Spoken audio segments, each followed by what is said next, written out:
피청구인이 직무집행에 있어 헌법이나 법률을 위반하였는지, 피청구인의 법 위반 행위가 피청구인을 파면할 만큼 중대한 것인지에 관하여 살펴보겠습니다.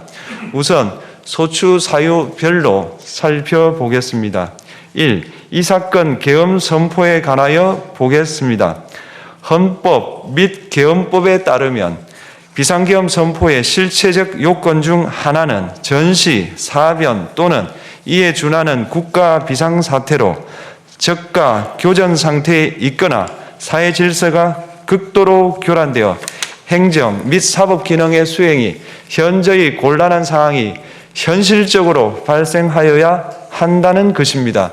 피청구인은 야당이 다수 의석을 차지한 국회의 이례적인 탄핵소추 추진, 일방적인 입법권 행사 및 예산 삭감 시도 등의 전횡으로 인하여 위와 같은 중대한 위기사항이 발생하였다고 주장합니다. 피청구인의 취임 후 이 사건 계엄 선포 전까지 국회는 행안부 장관, 검사, 방통위위원장, 감사원장 등에 대하여 총 22건의 탄핵소추안을 발의하였습니다. 이는 국회가 탄핵소추 사유의 위법성에 대해 숙고하지 않은 채 법 위반의 의혹에만 근거하여 탄핵심판 제도를 정부에 대한 정치적 압박 수단으로 이용하였다는 우려를 낳았습니다. 그러나 이 사건 계엄 선포 당시에는 검사 1인 및 방통위위원장에 대한 탄핵심판 절차만이 진행 중이었습니다. 피청구인이 야당이 일방적으로 통과시켜 문제가 있다고 주장하는 법률안들은 피청구인이 제의를 요구하거나 공포를 보류하여 그 효력이 발생되지 않은 상태였습니다. 2025년도 예산안은 2024년 예산을 집행하고 있었던 이 사건 계엄 선포 당시 상황에 어떠한 영향을 미칠 수 없고 위 예산안에 대하여 국회 예결특위의 의결이 있었을 뿐 본회의의 의결이 있었던 것도 아닙니다. 따라서 국회의 탄핵소추, 입법, 예산안 심의 등의 권한 행사가 이 사건 계엄 선포 당시 중대한 위기 상황을 현실적으로 발생시켰다고 볼 수 없습니다. 국회의 권한 행사가 위법, 부당하더라도 헌법재판소의 탄핵 심판, 피청구인의 법률안 제의 요구 등 평상시 권력 행사 방법으로 대처할 수 있으므로 국가 긴급권의 행사를 정당화할 수 없습니다.